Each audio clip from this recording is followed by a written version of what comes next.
안녕하세요. 김태훈의 현명한 투자자 방송 시작하겠습니다. 본 영상에서 다루는 내용은 투자 권유가 아니며 각 개인의 투자 판단에 대한 책임을 지지 않습니다. 별도의 SNS 채널 가입을 유도하거나 투자 권유 및 유료 리딩 서비스를 홍보하는 불법 사칭 계정에 유의하시기 바랍니다. 자, 오늘은 퓨런티어에 대한 좀 말씀을 드려야겠습니다. 이 퓨런티어는 자율주행 기술을 갖고 있는 회사인데요. 그 자율주행 기술이라는 게 이 자율주행에 사용되는 카메라를 만드는 기술을, 그러니까 장비를 만드는 회사입니다. 그래서 이 회사가 갖고 있는 이 제조 장비는 주로 검사 장비 쪽에 많이 사용되고 있어서 나름대로 기술 장벽이 있는 그런 회사로 여겨지고 있고, 그래서 이 자율주행 기술이 보급이 되면 3단, 2단계, 3단계로 올라가고 3단계, 4단계로 올라갈수록 이 회사의 기술의 가치가 점점 올라가는 그런 상황인 것이죠. 그래서 이 업체의 성장성은 분명히 있는 그런 회사라고 인정받고 있지만 아직까지는 그 시장에서 그렇게 주목받지 못하고 있는 그런 회사이기도 합니다.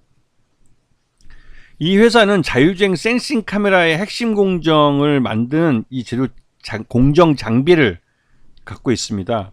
그래서 이 공정 장비는 주로 이제 이 카메라 모듈을 만드는 업체, 카메라를 만드는 업체에 판매가 되고 있죠. 그래서 그 업체의 공정, 특정 공정을 그러니까 구조화한다고 그럴까요? 그 생산 공정을 맡아서 만들어주는 그런 역할을 합니다. 근데 이쪽이 기술 영업을 하는 부분이기 때문에 웬만해서는 쉽게 들어올 수 없는 그런 진입 장벽을 갖고 있는, 그런 기술적인 장벽을 갖고 있는 그런 시장이기도 하죠. 그래서 한번 인연을 맺으면 이 업체랑 꾸준히 계약을 해갈 수밖에 없고, 그 시장이 성장함과 동시에 이 회사의 시장도, 즉 매출 예형이나 이런 실적도 함께 성장하는 그런 모습을 보여줍니다. 이 회사가 갖고 있는 이런 핵심 솔루션은 자율주행 센싱 카메라라는 데에 맞춰져 있습니다. 자율주행 센싱 카메라를 만드는 공정에 들어가는 이 카메라의 최적 조립 공정, 그다음에 카메라의 이러한 검사 장비, 라이다라는 이런 뭐랄까요, 이제 레이더 같은 이런 이 기술적으로 설명하기는 좀 그런데, 그러니까 라이다라고 부르는 기술을 제대로 잘 구현할 수 있는 그런 조립, 그러니까 생산할 수 있는 이런 기계를, 장비를 만드는 업체입니다. 그래서 이쪽은 좀 기술적인 부분이 들어가서 설명하기 굉장히 좀 어려운데요. 전반적으로 쉽게 말해서 그냥 이 자율주행을 가능하게 하는 이런 카메라를 만들어내는 공정 중에 이런 장비들을 만드는 회사라고 이해하시면 됩니다. 그래서 이 업체들이, 그러니까 프론티어가 주로 거래하는 업체는 우리가 익히 알고 있는 카메라 업체들, 나무가르니, 캠시스니, 세코닉스니, 이런 LG 이노텍이니, 파트론이니, 자화전자, 뭐 이름만 들어보면 다 알만한 업체들이 고객사로 있습니다. 그리고 이런 나무가나 캠시스나 이런들이 만든 카메라를 갖고 또 전장 업체에다가 이걸 납품을 하면 전장 업체들은 이거를 이제 완성차 업체에 납품을 하게 되는 것이죠. 그래서 이 프론티어의 이런 공정 장비는 어떻게 보면 이런 이 자율주행 카메라를 만드는데 가장 처음 앞면에 제일 전면에 서 있는 그런 산업이라고 할 수가 있습니다. 그래서 지금 보시게 되면 프론티어의 고객사들이 삼성 전기부터 해서 대기업도 MC맥스니, 뭐 세코닉스니, LG노텍이니 이름만 들어보면 다 알만한 회사들이 쭉 서 있죠. 그리고 이들이 거래하는 완성차 업체들, 뭐 현대나 기아차뿐만 아니라 우리가 알기로는 미국 전기차 1위 테슬라도 여기 이제 고객사로 참여하고 있고요. 그래서 이렇게 이게 다 연결되어 있는 모습을 보여주고 있죠.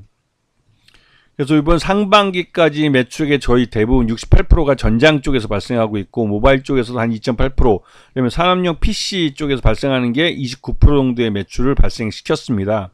그래서 다만 이제 수주 잔고를 보시게 되면 이게 이제 수주한 것 중에서 이제 납품하고 남아있는 것들, 수주 잔고가 더 많이 남아있으면 앞으로 매출이 더 늘어나겠구나라고 예상할 수 있겠지만, 이 업체는 현재 상황에서 이 전기차 캐즘 때문에 이 앞에 있는 전기차 업체들이 그 발주량을 줄이면서 전기차 이 관련된 그 뒤에 후면으로 가서 카메라들 모든 전장 쪽도 발주 수량이 다 줄었어요. 당연히 이 신규 투자도 줄어버려서 이런 그 생산 공정에 대한 투자도 줄어들게 된 것이죠.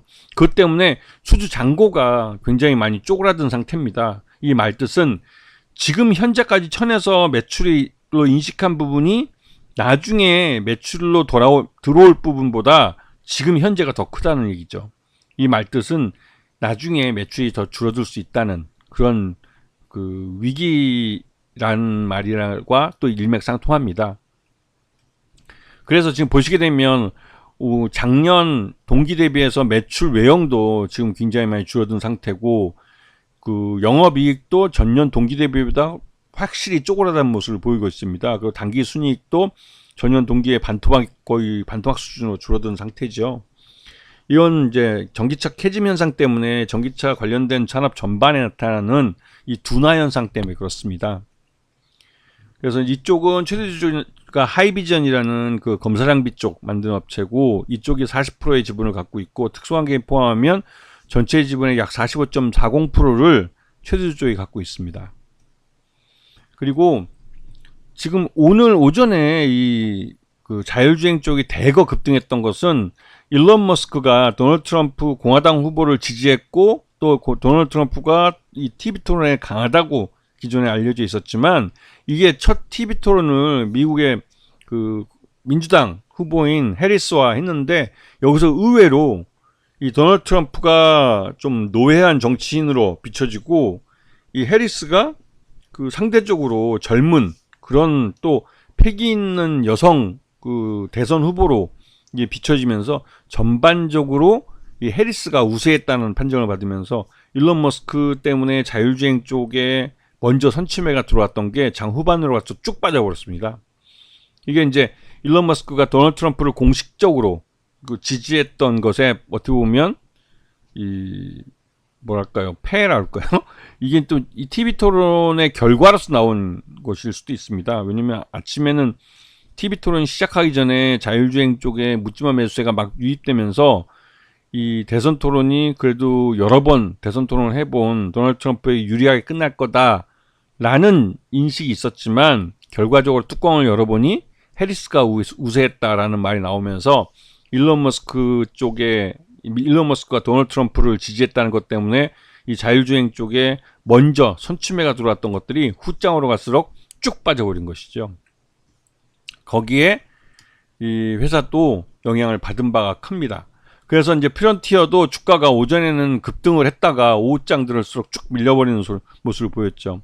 하지만 프론티어가 지난 2분기까지 실적 기준으로 봤을 때 적정 주가 한 32,000원 정도로 평가되는 그 정도의 실적을 여전히 유지하고 있지만 이게 문제는 앞에서 이제 수주 잔량에서 확인할 수도 있듯이 지금 매출액보다 뒤로 갈수록 매출액이 줄어들고 매출 외형이 줄어들면 영업이익이나 당기순이익도 줄어들 그 가능성이 높기 때문에 이 기업 가치는 점점 쪼그라들고 있는 것이고 이거는 전기차 캐즘 현상의 일환이라고 할 수가 있습니다.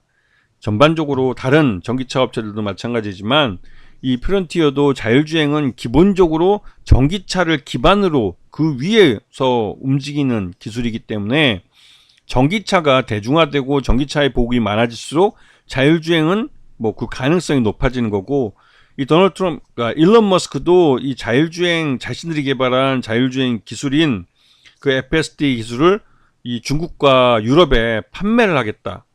그러면 이런 그 자율주행 기능을 갖고 있는 차들은 이 테슬라의 그 FSD 기술을 그러니까 이런 거 포팅을 해가지고 자기 차에서 그 기능을 사용할 수가 있는 것이죠.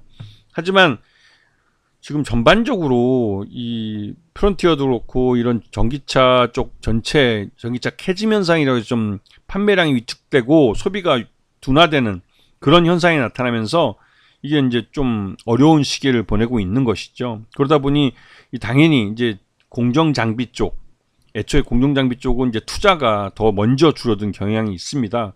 그러다 보니 그 영향으로 주가가 이제 많이 빠졌었는데요.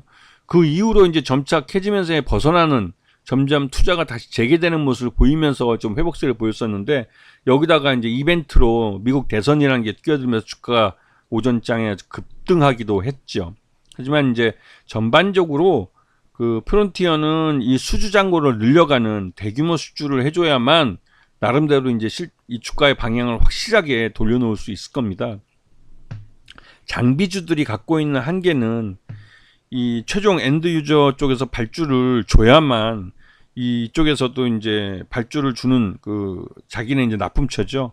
그런 전장 쪽 업체들이 발주를 주기 때문에 이 전기차 엔드 유저인 전기차를 만드는 업체들의 실적이 좋아야 이 전기차 제조 장비에 들어가는 이 업체들도 또 실적이 좋아질 수가 있습니다. 그래서 이제 일종의 뭐 천수답 형태라고 해가지고 이런 장비 업체들의 한계가 존재하는 것이죠. 이거는 뭐 반도체나 디스플레이도 마찬가지고요. 2차전지 쪽이나 이런 카메라 모듈 같은 쪽도 전장 쪽도 마찬가지입니다. 장비주들이 갖고 있는 한계죠. 이런 부분들을 잘 보시면서 이제 타이밍을 잡으시면 나름대로 그래도 장비 쪽은 수주량이 많으면 그 수주량을 갖고 앞으로의 매출을 예상을 해볼 수가 있어요. 그런 면에서 장기적인 투자가 가능한 쪽이 바로 이런 공정 장비나 이런 장비 쪽 회사들의 특징입니다. 아시겠죠? 자, 오늘 방송 여기서 마치겠습니다. 감사합니다.